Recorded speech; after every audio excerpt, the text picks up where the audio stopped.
5150. We're getting near the end of the semester. I'm going to finish to chapter 12, which we started. That's today.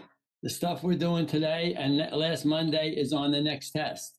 So be ready for chapter 12 on the next test and chapter 10.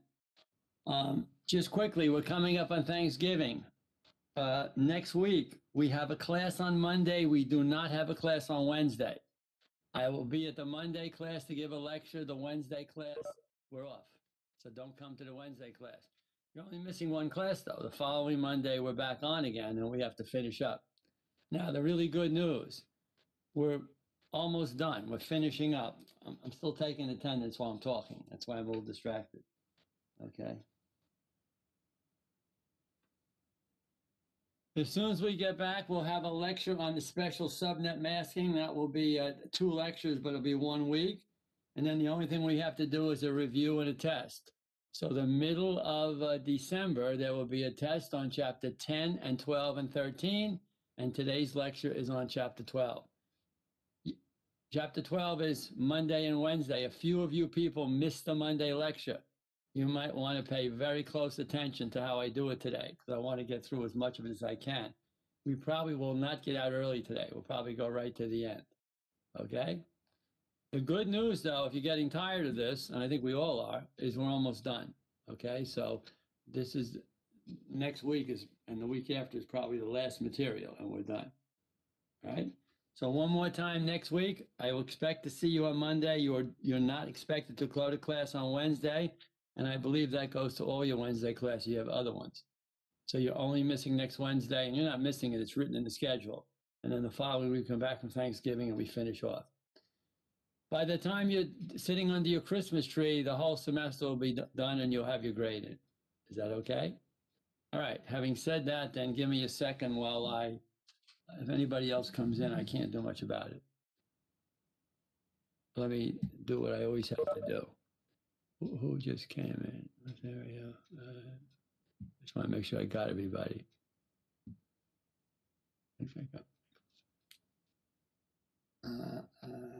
No, I didn't. Okay, good. Okay, let me do what I always have to do.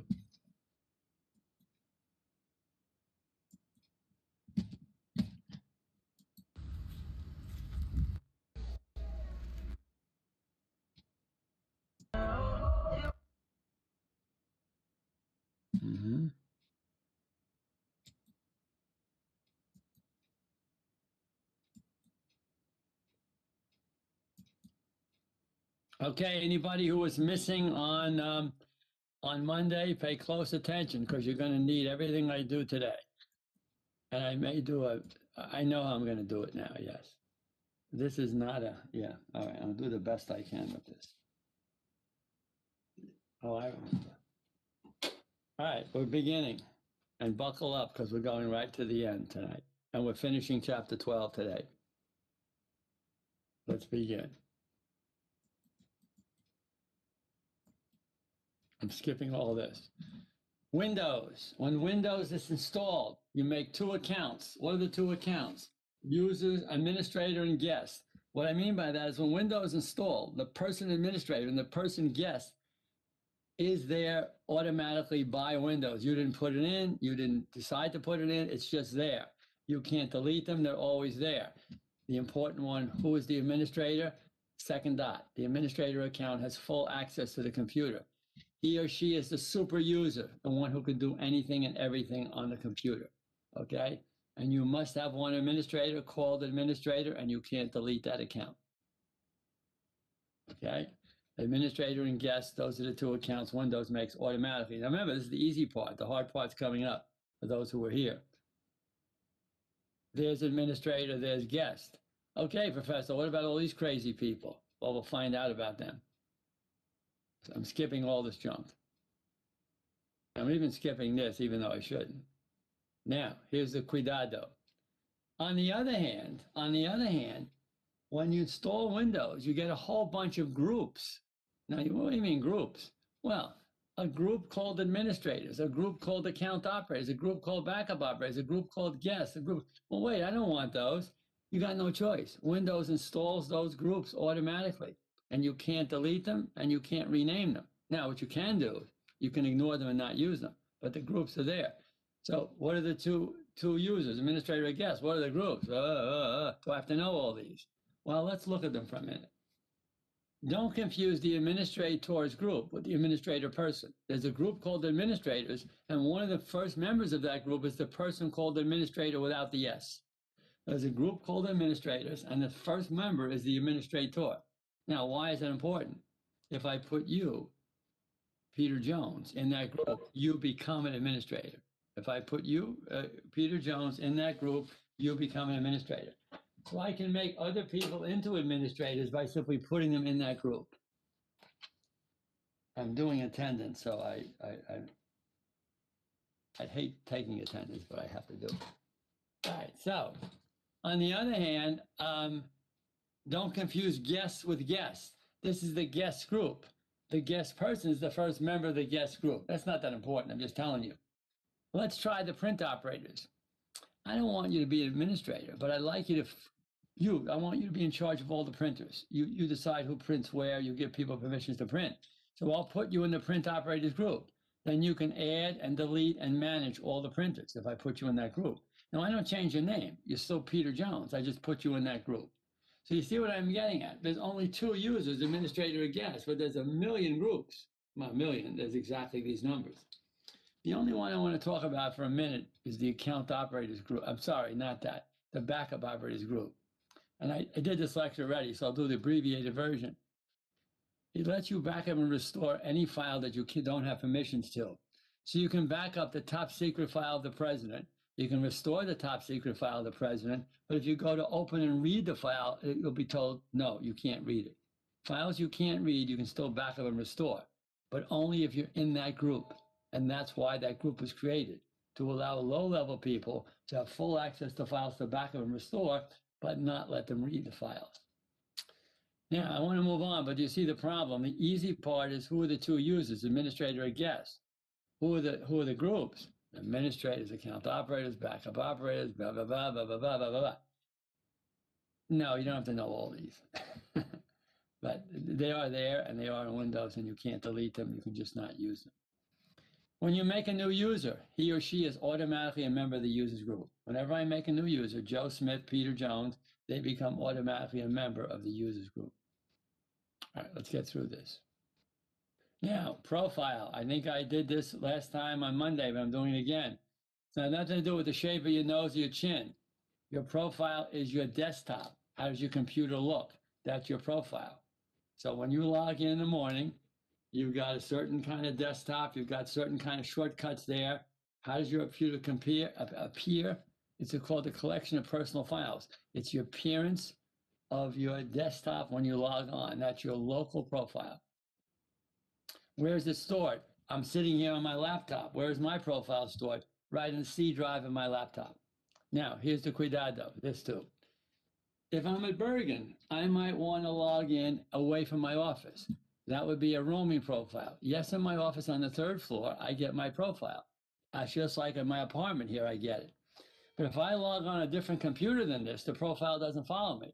At Bergen, however, if I go to the 5th floor, or I go to the 1st floor, or I go to another building, and I log on as Professor Gary, my profile follows me. Why? It's called a roaming profile. Now, here's the cuidado. It says it's stored on a network share. Screw that. It's stored on a file server somewhere so it can follow me. So my profile is not on my C drive. It's on a file server in the B wing. So wherever I go on the Bergen campus, the profile will follow me. You have to make it a roaming profile by moving it to a network server so it can follow you. And now the tricky one is the mandatory profile, and that's the one that says you can't change it. Now, if I make a change and I add, say, some income tax software, it makes a shortcut. That's changed my profile. Well, tomorrow when I log in, it's going to be the same.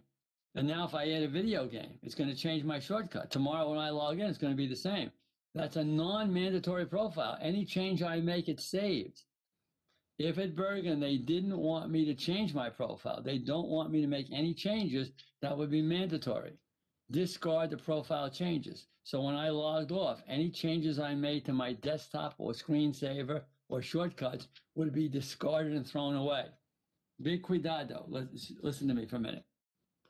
A user profile stored on a local profile stored on my C drive, that's the normal. That's the normal. That's what a profile is. If I want to make the profile follow me, I can make it roaming. But a roaming profile is not the norm. I have to go out of my way to make the profile follow me. That would be a roaming profile, and that's not the norm. A mandatory profile where I cannot make changes is also not the norm. If I make a change on my profile here, the change will be saved. That's a non-mandatory profile. If at work, they decide in the company, they don't want me saving any changes, that would be mandatory. That's not the norm. Know what a profile is, know what a local profile is, know what a roaming profile is, know what a mandatory profile is. Peter Piper picked a peck of pickled peppers. Okay? I'm going a little rapidly, but I'm doing this for those 2 or 3 or 4 people who were not here on Monday. Because I don't want to have to do this lecture again. I'll do it as part of a review, but I'm hoping not to have to do it again. All right, let's move on slowly. And beware today, we're staying right till near the end. I'm skipping all this because I just don't. Okay, this is the one that I drew. And I may draw again because this you do have to know, and this you do have to know. So those who remember, this is the 2 difficult ones. But you know, I'm not supposed to repeat lectures, but whenever I get something that's tricky and difficult and that hint might be on my test, I'm happy to go over it again. So this is tricky, difficult, and again, hint might be on the next test. Now, I haven't looked at the last test in a while, so I forgot exactly what's on it, but I'm covering this kind of stuff. Okay. What is a partition? Well, it says 4 partitions, right? So let's try this. So here is my hard drive, and I broke it up into 4 partitions. Now, what does it say? A primary. So that is a primary partition. That is a primary partition. That is a primary partition, and that is an extended partition. So here it is. 1 primary, 1 extended, that's okay. 2 primaries, 1 extended, that's okay. 3 primaries, 1 extended, that's okay. 4 primaries and no extended, that's okay. It's primaries and extended. Now watch carefully. Am I still writing or not? Yes, I am. So that's the C drive. That's the D drive. That's the E drive. Now, here's where it gets tricky. This is now the F drive, and the F drive is the first logical partition. Now, here's the G drive. Where is that? It's in here, and it's the second logical partition. Where's the H drive? The H drive is in here, and it's the third logical partition. So the extended is broken into logicals. So it's primaries, extended, and logical partitions. One more time. That's the C drive, that's the E drive, C, D, E, and then F, G, H, I, J, K are all logicals in the extended. This is a little bit complicated, but that's the way a basic disk used to work. It still does. Okay, no more than 4. Again, 1 primary alone is okay. 2 primaries alone is okay, but it can be 1 primary, 1 extended, never more than 1 extended. You could have 4 primaries and no extended, 3 primaries and 1 extended, but you can't have 2 extendeds. Okay? Know as much of that as you can for my next test. And we're not doing this again. I hope you're enjoying it. And again, if you're getting a little bored, we're near the end of the semester. Okay, this is the tricky one, and hint, this will definitely be my last test. The top dot. Active partition, that's the one you boot up from. The active partition, that's the one you boot up from. But now let's look at these 2. And this was the tricky one, so pay close attention. Again, what do? First, you boot up your computer. Now, I got to do this one more time. I don't know how this works. Son of a bitch. Okay, so first you boot up your computer. How do you boot them up? You boot up from the boot files. And then what do? You load the operating system. How do you load the operating system? You do it from the system files. That's my favorite part of the lecture. What if I decide I want to reverse this? I want to load Windows first, then I want to boot up the computer. Well, you can't do that. You got to boot up your computer first, and then you got to, so this is BOOT, boot files and system files. This always has to be first, always has to be second. Now let's read what it says. The active primary partition that stores the bootloader is called the system partition. So where are the boot files? They're in the system partition. And where are the system files? Logical holding the Windows operating system files, they are in the boot partition. Wait, Professor, you must have made a big mistake. How could the boot files be in the system partition? And how can the system files be in the boot partition? And how come you boot from the boot files first in the system partition and you load the system files second from the boot partition? It makes no sense. You're right, it doesn't, but it's true. Know that for a fact. So the question might be, what partition would you find the boot files in? Multiple choice. Well, the boot files, they must be in the boot partition. No, they're not. They're in the system partition. And where would you find the system files? Well, they must be in the system partition. No, they're not. They're in the boot partition. Why? I forgot why. It's a long story, but this is important. It's been this way since Windows was first invented. And again, it's got to be in that order because you couldn't load Windows first and then bring up your computer. You got to bring up your computer first and then load Windows. You can't do it any other way. So the boot files have to run first, but they're in the system partition. And the system files have to run second, but they're in the boot partition.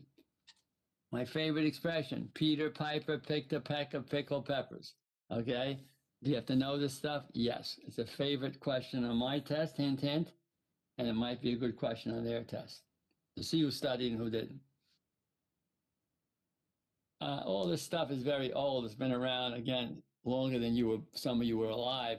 So the person who's interviewing you or the person who's testing you knows it's cold, and it's going to be very unimpressed if you don't know it. So let's keep going slowly. I'm not going very fast, but I'm going to go right to the end, I think. We have a lot to do. Okay, fat has nothing to do with your waistline. This is all about hard drives. So when you format the hard drive, it's called file allocation table, big cuidado. It's the way the old hard drives were formatted.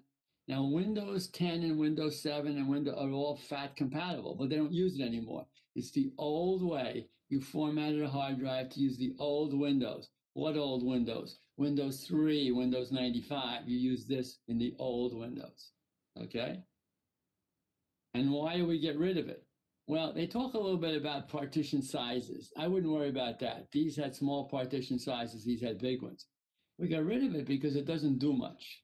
And I'll show you why. Here's the drum roll. The file system we use today, now, is NTFS. And what NTFS stands for is Windows NT File System. And it was introduced with Windows NT. Yeah, well, Professor, there's a problem, though. Windows NT was invented in the 1990s. I'm not using Windows NT. I'm using Windows 8, Windows 10, Windows XP. Well, you may not know it, but Windows 8, Windows 10, and Windows XP are simply upgraded versions of Windows NT. So instead of going NT4, NT5, NT6, they decided to start naming it other stuff. We're still using Windows NT. We just don't call it that. So Windows NT file system does a lot of stuff. And the first two things, and this might be on the test I'm going to talk about, is these two. And then we'll get to what I call the sexy stuff. Okay? If I'm using the Windows NT file system, I could set disk quotas. Well, what's a disk quota? Well, when the overweight gentleman in the first row, I said to him, okay, everybody in the class, we're all going to go on the file server. You all have access to my file server. Put your data on. The whole back row gets to the file server and says, Professor, I haven't got any room on the file server. What happened? Because the overweight gentleman in the first row, he got there first and he hogged the entire file server. He put all his stuff on. There's no room for anybody else. How could I prevent that? I could limit the amount of disk space that the gentleman in the first row could use. So I might have 20 gig of space. You get 1 gig, you get 1 gig, you get 1 gig. When you use your disk space up, it will say disk full, even though the disk isn't full. It's full to you. The next person get their space. Now, big cuidado.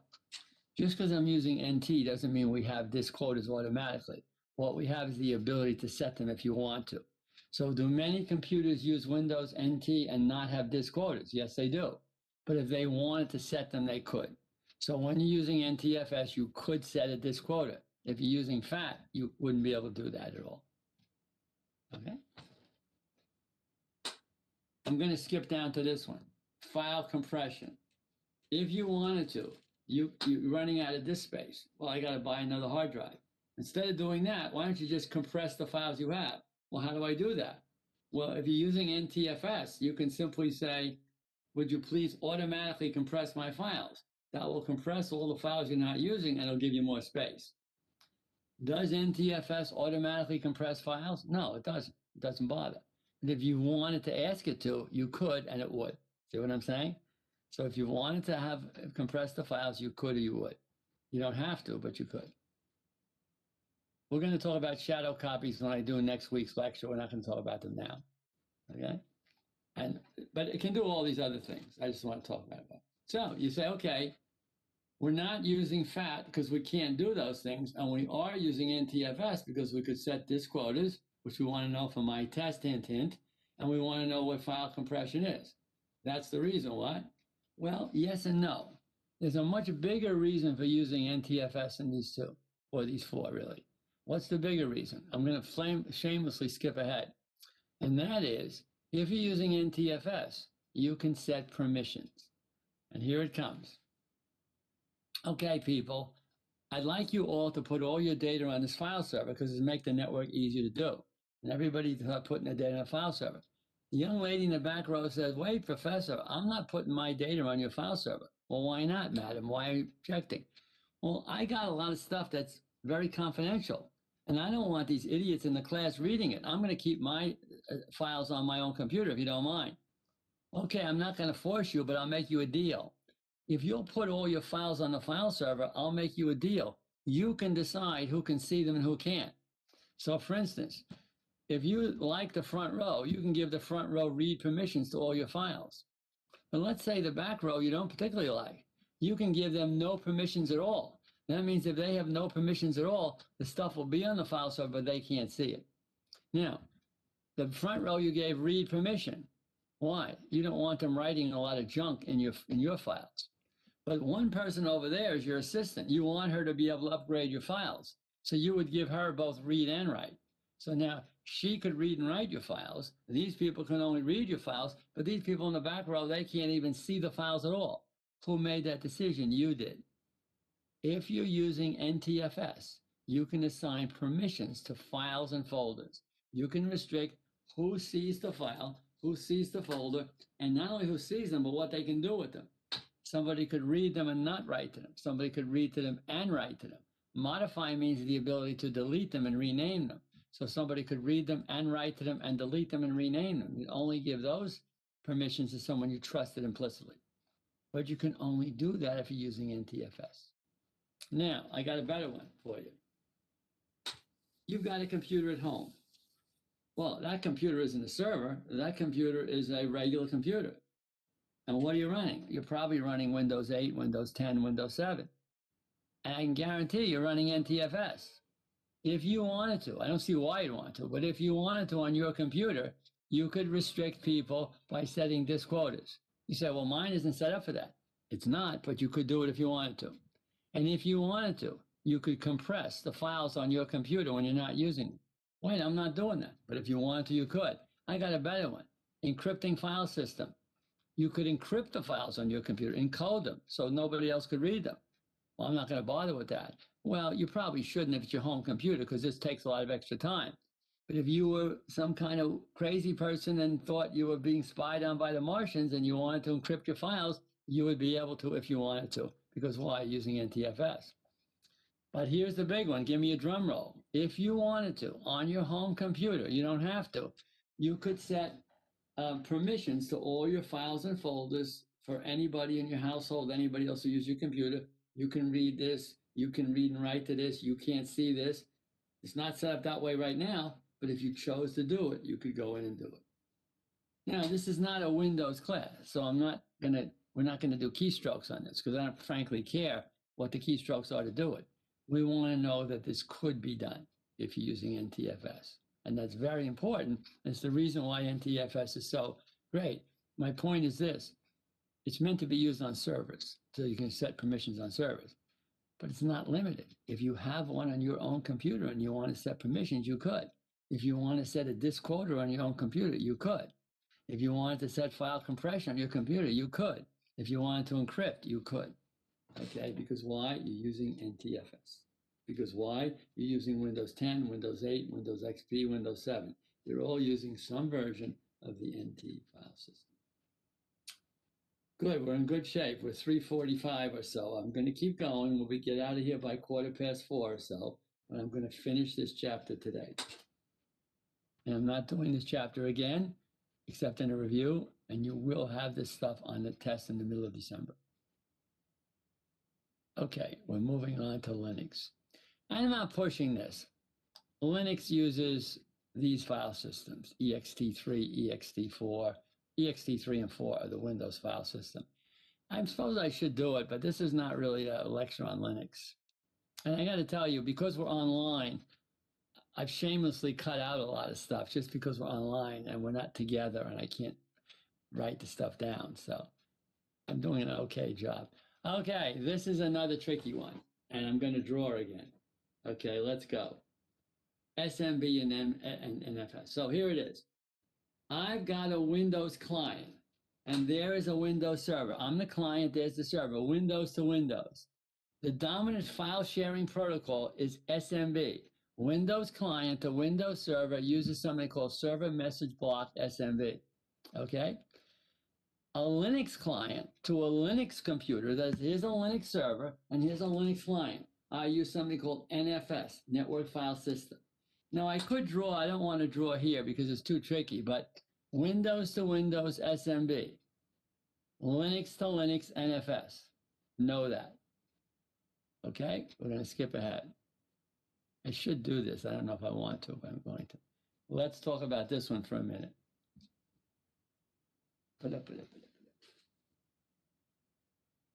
Okay, so here we go. Oh, I got to do this whole thing. I hate this. I never get used to this. All right, so here we go. So, Linux, a Linux server, and it's using NFS. And if I want to put another Linux server over here, it'll be NFS to NFS. But now I have a problem. I've got a Linux server, and this is a Linux server, okay. But what I've got is I've got a Windows client. And the Windows client is using SMB. So if I was going to a Windows server, it'd be SMB to SMB. But I now want to go over here. I got a problem. I'm coming in with SMB. And this guy's using NFS. I can't talk to him. So let's go up here. If I write the word SMB, you're going to love this, and I put a little A here and a little A here, that's the South American dance called the samba. What does it do? It adds SMB where it's needed. So watch what I'm going to do. It's a piece of software. It's a piece of software, and it's called Samba. What am I going to do? SAMBA. I'm going to run that piece of software where? On the Linux server. Why? What does that do? Now Linux has SMB. Well, wait a minute, Professor. You just testified that Linux doesn't have SMB. It didn't used to. It didn't used to. It now has it because I ran Samba on it. Now I can talk to this with SMB. See the difference? So where would I run Samba? Would I run it on Windows? No, Windows already has SMB. I don't have to. I'd run it on the Linux server so the Windows client can access the Linux server. My famous Peter Piper picked a peck of pickled peppers. That applies here. Okay, so let's do it one more time. Windows to Windows, SMB. Linux to Linux, NFS. Well, what if I have a Linux server and a Windows client? Then I run Samba. Where do I run Samba? On the Windows? No, I don't need to run on Windows. I need to run on Linux. Why? Because I'm adding SMB where it needs it.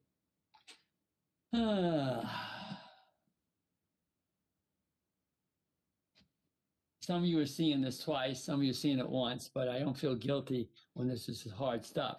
And I'm going to go pretty near the end today because I have a lot to cover. But this is the last major lecture. Next week is easier stuff, and then we're done after next week is over.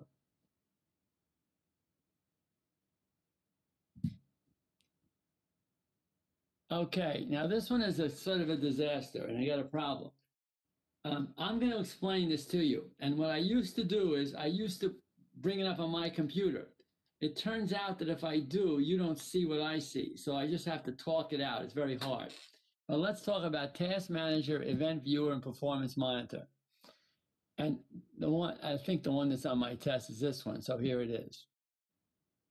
What is the Event Viewer? It says allows administrators to view log entries. So let me do a little bit more elaborate.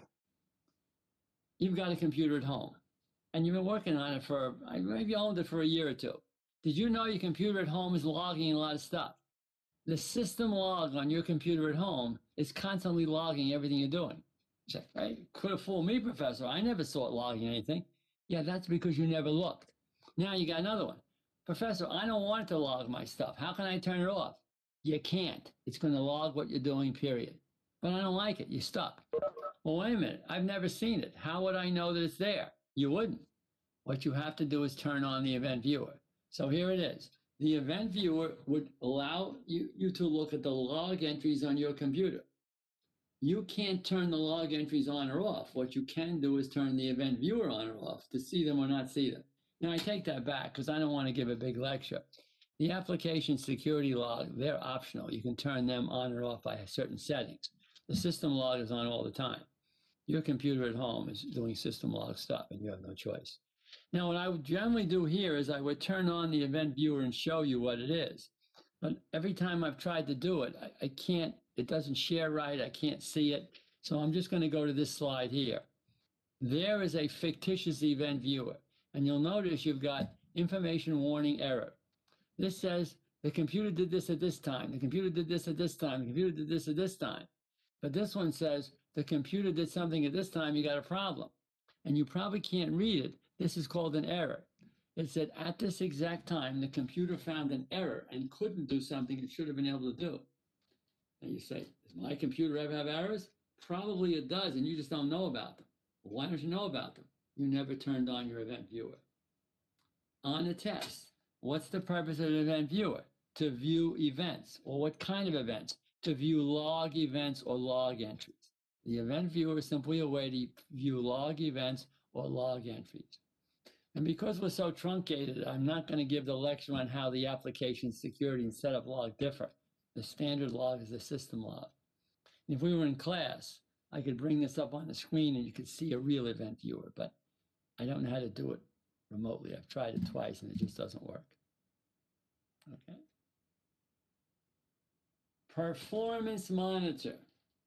This is a tricky one, and geez, I wish I could show it to you, but I can't. Performance Monitor, the Task Manager shows certain things. It shows how much memory you're using. It shows things like how much memory you're using, how much microprocessor time you're using. It uses a couple things. The Performance Monitor is the sexy one. What that does is you can look at tons and tons of things on the computer. So they talk about counters and objects.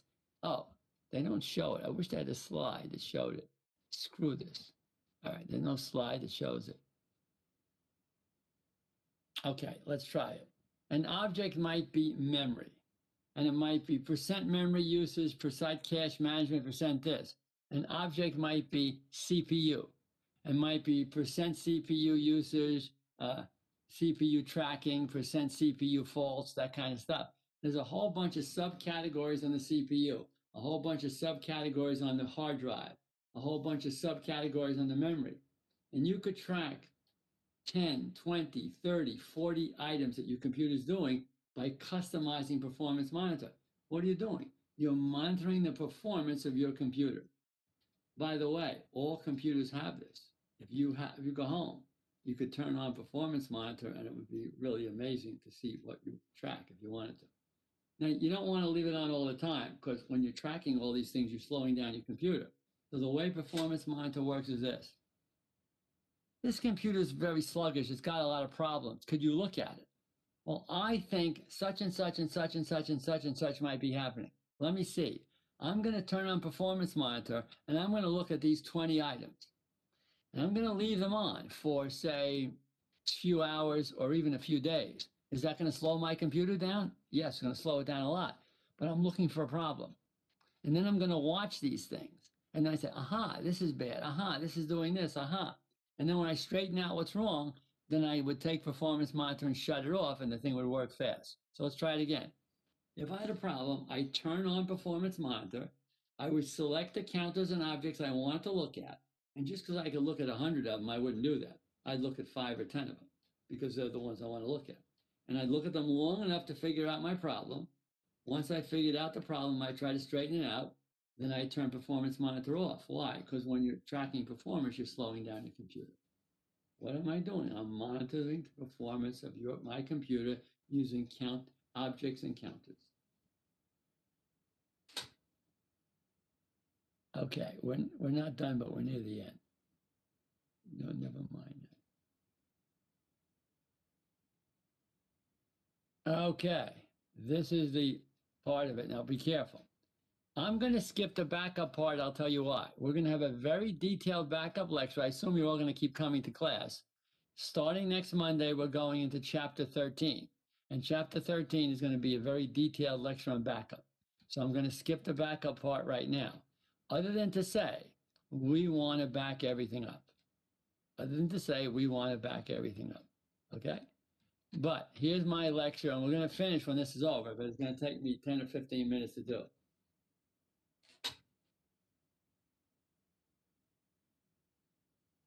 That's what I want. We're going to back up everything to make sure if we lose our data, we have a copy. Let me do it again. We're going to back up everything to make sure if we lose our data, we have a copy. And then we're going to do something called fault tolerance. What's fault tolerance? We're going to make sure we don't lose the data to begin with. Well, wait, Professor, that makes no sense. You're going to make sure you don't lose any data to begin with, but then you're going to back it up in case you lose it. What's wrong? Well, the best laid plans of mice and men. I've got it set up that I'm never going to lose data. But because I'm not perfect, if I lost the data, here's the backup. So the lecture on backup is next Monday. The lecture now is how do we do fault tolerance? What's fault tolerance? It's a method to continue running after a system failure has occurred. But I'm going to paraphrase that. It's a way to not lose the data to begin with, so I don't have to do a restore with the backup. But if I did lose the data, I could do a restore with the backup. So today's lecture right now is how does fault tolerance work? It's really simple and easy, but it's going to take me a good 15 minutes to explain it. Hint, hint, hint, this stuff could or would or might be on my upcoming test. Pay attention. Remember, backup is Monday's lecture. So, how are we going to do fault tolerance? Redundant power supplies, redundant disk systems, and redundant servers. Let's begin. What's a redundant power supply? Well, that's silly. If my power supply fails, I could use another one. Yeah, I don't think that's very important. Power supplies don't fail. I'm not pushing that. But here's the big one. Watch carefully. Does the power ever fail? Yeah, you bet it does. Hurricane Sandy. The power was out for a month, a week. We get power glitches at Bergen all the time. If the power fails, what do? You want to have a battery to keep going. So a UPS is an uninterruptible power supply, which has a battery provides enough power to keep you going until power is restored or until you can shut down. Now, many people mistake this and think that the way you do this is you have a battery that keeps you going for like 3 or 4 days. The battery keeps you going for like 20 minutes. 20 minutes, what good is that? Well, if the power comes on right away, you're all set. But you want to be able to shut the computer down safely. So what happens is, if I've got a 20-minute battery, I can now shut the server down mechanically and methodically. And what happens is, even though my data is not available, because I've shut the server down and there's no power, I can't get to the data, I haven't lost the data. I've kept the data, it's not available, but it's on the server, it will be there. If the server just crashes and goes down like that, a lot of times the data gets lost. So if the server crashes in the middle of something, all that data could be lost.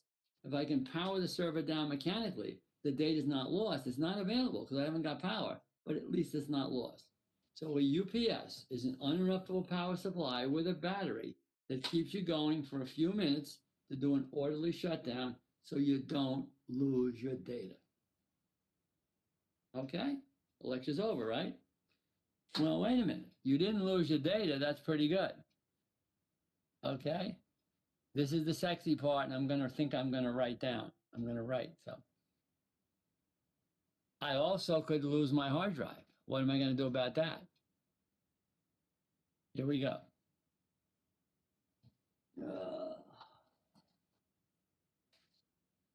I hope someday we go back to class.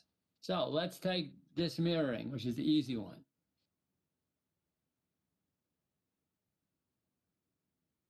Okay, so here is my C drive. And here is also my C drive. Wait a minute, which is your C drive? They're both it. So here I got a copy of pete.txt. What do? I put the same thing down here. So everything on here is also on here. It's an exact copy. There, and data is written to one disk, is written to the other disk. It's a what? It's a mirror. Everything on disk 1 is also on disk 2. That's disk mirroring RAID 1, 2 disks. If one disk fails, the other one takes over. So let's read the second thing here. If either disk fails, the system will continue operating because both disks have the same data. Does that give me redundancy and fault tolerance? You bet it does, because it's very unlikely, I would say it's impossible, 2 disks don't fail at the same time. 2 disks don't fail at the same time. If one disk fails, the other one.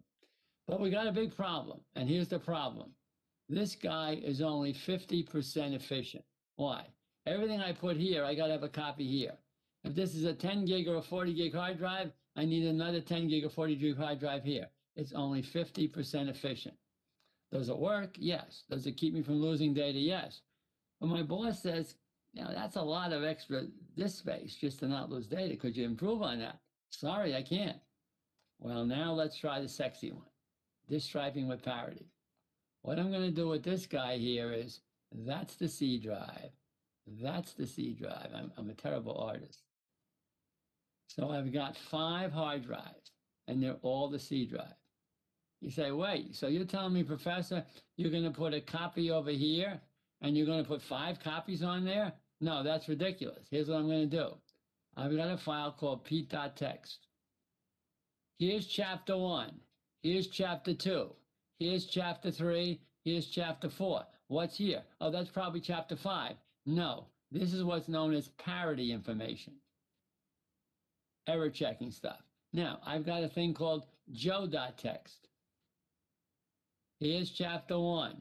Here's chapter 2. Here's chapter 3. Here's chapter 4. And what's down here? Parity information. So watch carefully. When I go in to read pete.txt, part of it's here, part of it's here, part of it's here. It's called disk striping. It's barber pole stripe down with parity. And I've got 5 disks. It says it requires 3 disks, but I'm using 5. Now, watch what happens, everybody. If I lose this hard drive, if it fails, I've just lost all my data. You say, wait, don't you at least have chapter 1 and 2 and 4? No, I lost everything because it doesn't work what I said, chapter 1, 2, and 4. It's spread equally across. I can't get any data. Gee, Professor, you screwed up. I thought you weren't going to lose your data. Well, watch, here's the magic. I send you the good-looking guy in the first row and say, would you go out and get me a hard drive and put a virgin blank hard drive in here? Well, it's a virgin blank hard drive. You'll still have this data, but you'll be missing this data, won't you? And what's going to happen is, because of what the data we have here, and because of the parity information, this data will automatically come back all by itself. It will automatically reproduce itself, and we'll get it back without having to do anything. So if one disk fails, it can be used to recreate the lost data from the failed disk. So one more time, if one disk fails, we do lose the data temporarily. When we put a new disk in, the data springs back automatically. Now, there's a couple things you're not missing here. This is what's important. If 2 disks fails, you're screwed. You lose the data permanently. But if only 1 disk fails at a time, you got your data back. But there's a big deal you're missing. And watch what happens. If this guy is data, and this guy is data, and this guy is data, and this guy is data, and this guy is overhead or parity, this guy is now 80% efficient. I shouldn't have done the 2 8s. Why is it 80% efficient? Data overhead. That's 80% data, 20% overhead. What is this guy? 50% data, 50% overhead, and it will never change. No matter how big you make it, it's still going to be 50-50. This guy is 80-20. But it's worse. It's called RAID 5, but that's got nothing to do with 5 drives. So what if and I can't write this down, you got to imagine it. What if I do 10 drives? Uno, dos, tres, all the way up to 10 drives. So drive 1, 2, 3, 4, 5, all the way to drive 9 is all data. And only drive 10 is parity. If I use 10 drives, now I have what? 90% efficiency. What does that mean? 9 drives of data and 1 drive is overhead. It's 90% efficient for data and 10% overhead wasted. What am I doing? I'm asking the boss for 10% overhead to do error checking and make sure I don't lose anything. Here I'm asking him for half overhead. Here I'm asking him for 10% overhead, and it gets worse or better. There's no limit. Well, there is a limit, but not. So what if I use 20? What if I use 20 hard drives? Now, that means 1, 2, 3, 4, 5, all the way to disk 19 is all data. And only disk 20 is overhead or parity. That means if I use 20 hard drives, it would be 95% data and 5% parity. Do you see why disk driving with parity is so efficient? The more hard drives I use, the more data's on there and the less overhead's on there and the more efficient it is. And in both of these cases, disk mirroring RAID 1 or disk driving parity RAID 5, I supposedly am not going to lose the data.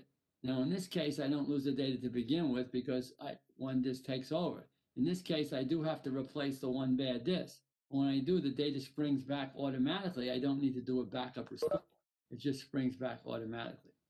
Understand redundant disks, understand what RAID 1 is, how RAID 1 works, and understand what RAID 5 is and how RAID 5 works. Okay? And we're getting there. I know we're near the end. We're getting there. And now we're done, right? Okay, so what do we do here? We have redundant power supply with a UPS with a battery. Now we have redundant disk systems. We got one more.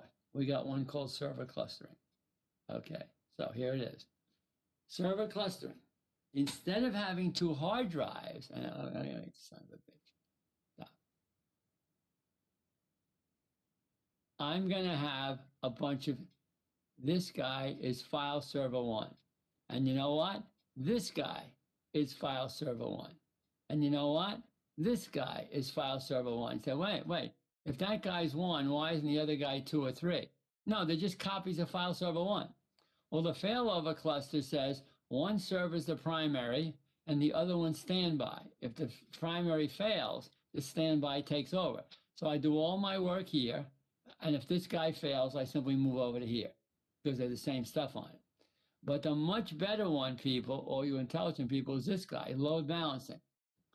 If I'm getting data from server 1, I'm hogging this guy's real busy. Now you need data from server 1. It says, wait a minute, this guy's busy. You'll get your data from this server 1. Now you need data from server 1. Well, these two are busy, so why don't you go to this one? Remember, these servers are always talking to each other. So all the data on each server is the same thing on every other server. See what I mean? So now load balancing. They appear as a single unit. All servers in the cluster operate and share the load. If I'm busy, you take over. If you're busy, I take over. Now, here's the cuidado here. If any one of those fails, say this guy simply goes down, it fails. These two just work a little harder. Now, a little later, we put this guy back up. Now this guy fails. Now these two just work a little harder. So yes, they balance the load and they make better load balancing, that's why. But if any one of them fails, the other one simply takes over. What do you think the chances of server 1 ever being down? Very slim. Because could one server 1 go down? Sure it could, but the other ones keep going. And remember, the customer doesn't know any difference. He just knows he's going to server 1. He doesn't know whether he's going to this server 1 or this server 1 or this server 1. So they call it server clustering, don't you? I would call it what? I would call it server mirroring, just like this mirroring. Everything on one server is on another server. So instead of mirroring the disks, you're mirroring the servers. Now, What you're going to do in real life is you're going to do all of these. And by the way, know what load balancing and failover is. Know the difference. With this, failover, server one does all the work and second server one just sits there gathering dust. When this one fails and this one takes over, that works okay. It's just very inefficient because this guy's doing no work most of the time and this guy's doing a lot of work. A better one is this one, where they're all sharing the load. So let's go back. Okay, what is fault tolerance? The first one is I have a UPS. What's a UPS? It's not how I deliver packages. A UPS says I'm going to have battery that if my power supply goes down, the battery can take over to keep me going just long enough to do a shutdown. And now I won't lose the data. That's all I need, right? No, because my hard drive might fail. So if my hard drive might fail, then I got the redundant disk systems. Well, the redundant disk systems is this guy here. That is, this does this, it's 50% efficient. RAID 5 is 80% efficient with 5 drives, 90% efficient with 10 drives, and 95% efficient with 20 drives. Know what this mirroring RAID 1 is, know what this striping with parity RAID 5 is, and know what they're called. Now I'm done, right? Well, no, now I got one other one. Now I'm also, in addition, going to cluster the servers. So I'm going to mirror the disk and I'm going to mirror the servers. Now, by the way, this is a little bit tricky. Would every server have 5 copies? Probably not. I might have 3 or 4 server 1s. Maybe server 2, there's only 2 of them. Maybe server 3 is so infrequently used, I'll just have 1 server 3. Maybe server 4, there'll be 2 of them. But maybe server 6, I need 5 or 6 of them because server 6 is so popular. See what I mean? So I don't duplicate every server. On a test, understand what a UPS is, understand RAID 1 and RAID 5, and then understand server clustering and the difference between the failover cluster and the load balancing cluster. Okay? And all of that is fault tolerance. All right? And that could or would or might be on my test. It will be, I can tell you. And I'm stopping in a minute. And the backup lecture is coming up, not now, that's coming up when we go to next week. So I think I'm done. Don't anybody leave. I just want to check attendance one more time. We will have class this coming Monday. I expect to see you all. You are off next Wednesday. Lopez, you're here. I got you. You are off next Wednesday, and it's the only day you're off for Thanksgiving. And then I'll see you again the following Monday. So Lopez is the other guy who came in late, and I got you. All right, as usual, I'm going to shut up. Anybody who wants to leave can. Anybody who wants to stay and ask questions can. We're near the end of the semester. We're almost done. Thank you, Professor. Did you get me in? Did I get what? The attendance? I finished. Yeah, I got attendance. All right. I'm done. Sure. Yeah, Hey, yeah. Professor, just to clarify, we're off on next Wednesday, not on Monday. We're off next Wednesday. You're not off Monday. You are off next Wednesday. You're not off Got Monday. it. You are off Wednesday. Okay. Okay. Thank you. Have a Very nice good. week. Very good. Afternoon. Professor, when does the semester end? Oh, I can't give you the exact date. It's the 21st, but this class will end the week before that. So sometime the week of the 15th. I'm not sure the exact date for you guys. But I haven't decided when I'm giving the test yet. But Of next I'm looking month? at my calendar. I'm guessing in this class, December 14th or 16th, probably. Okay? December 14th or 16th, probably. All right? So okay. All right. Thank you. The middle of December, Okay. All right. not the end. Okay. Thank you, Professor. Good, good. Professor, I have a question. Good, I Actually- love questions. What's your question? Actually, I missed a big portion. I didn't realize I was so focused on practicing my other class for Python, and I lost track of time. Do you have some sort of a recording that I can No, hear? no, I don't. Or- This is a synchronous lecture. No, I don't. Well, I'll do a review. And is this Lopez? Yes, that's correct. Yeah, were you here? Yeah, you were here last time, so you must have heard at least part of it. Yeah, I was there. All right, so you didn't miss everything. No, these are synchronous classes. I don't do it that way, but just keep coming to class and you'll figure it out, I think. Okay? Try not to miss the next few classes. Thanks. And also, I have a question in regards of the disk striping parity. Yeah, go ahead. So the fifth one, it's only kind of, it does a different function. It doesn't really count as part of the disk. The fifth one is more of. Oh, wait, okay. Here it is. The fifth one, well, it has a different function, but it doesn't count for data. It's called parity, and it's overhead. And you wouldn't be able to regenerate that stuff without the parity. In other words, if you were missing a chapter by itself and there was no parity, that chapter would be gone. You'd never get it back. Because of all the other stuff and the parity, that's how you can regenerate the chapter that's missing. In other words, the parity is, it's a waste of time in terms of data, but it lets you do the regeneration. So you say, well, why don't you just leave out that stuff? Because then you couldn't do the regeneration. Then you couldn't get the stuff back the way you're supposed to. You know what I mean? So it's wasted as far as data goes, but it's not wasted as time as far as what it's trying to do. So if it's missing one data, then it might work, but it won't be working properly because it's only like 50%. Without the parity part, you would not be able to recover the data. With the parity part, you can automatically recover the data. The magic thing of getting that data back is done because you have the parity. Okay, so it is.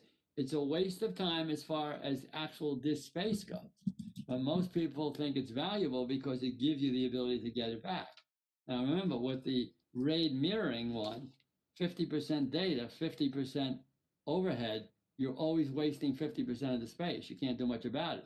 With this one, you're only wasting 20%. And if you went to 10 hard drives, you're only wasting 10%. If you went to 20 hard drives, you're only wasting 5%. That's really good. You can do other reading on this on the internet if you want to, because in a way it's harder to do when you're just explaining the overview and not doing the details of it. So. And then also I can actually track the performance based on my computer on the search box if I actually write performance. Are you talking about Performance Monitor? Monitor, yeah. Okay, if you go to administrative tools. So try to find administrative tools on your computer, wherever it is. It might be under Device Manager, but anyway, if you can find administrative tools, under administrative tools is Event Viewer. So, and Performance Monitor. Under administrative tools is both Performance Monitor and Event Viewers. And no matter what Windows computer you're using, if it's Windows 10, Windows 7, Windows XP, it has it. So find administrative tools, find Event Viewer and turn it on and look for the system log, and you'll see everything your computer's been doing for the last 3 months. You say, gee, I didn't know it was even logging that stuff. You didn't have a choice. It was automatically logging it. And it's been doing it without your knowledge, but just doing it, and you never bothered to look. Now you're looking. That's all it is. Again, administrative tools, Performance Monitor, administrative tools, Event Viewer, either one. Performance. And it's on Task Manager, you mentioned? Well, yeah, it's under, try Device Manager. Device Manager. Control Panel. Go to Control Panel. Control Panel will be there. Somewhere in the Control Panel you'll find it. Oh, I can never. Go ahead. What? Yeah, I think I found it. Yep. Okay. Turn on Event Viewer and go to the System Log. You should see a lot of events. Mm-hmm. Viewer.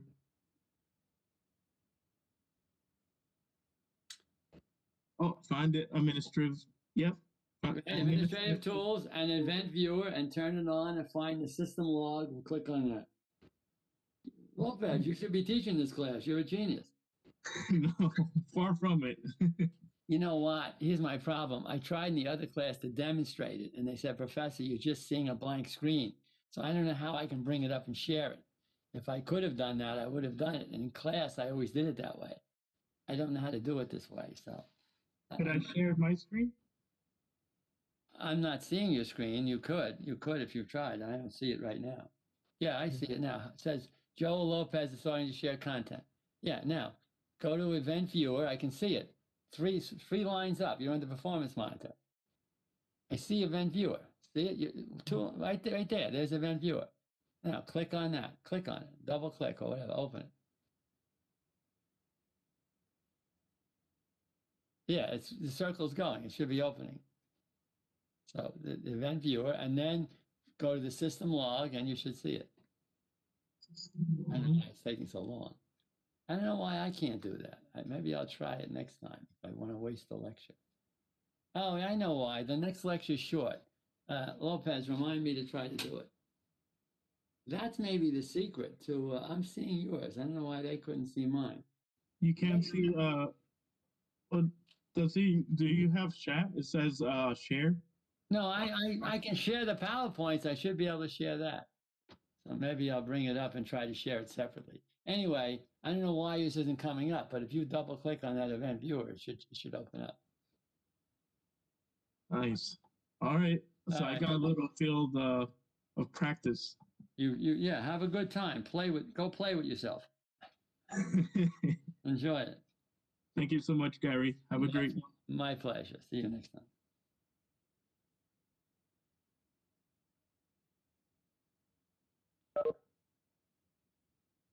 Okay, I'm still here if anybody has any questions.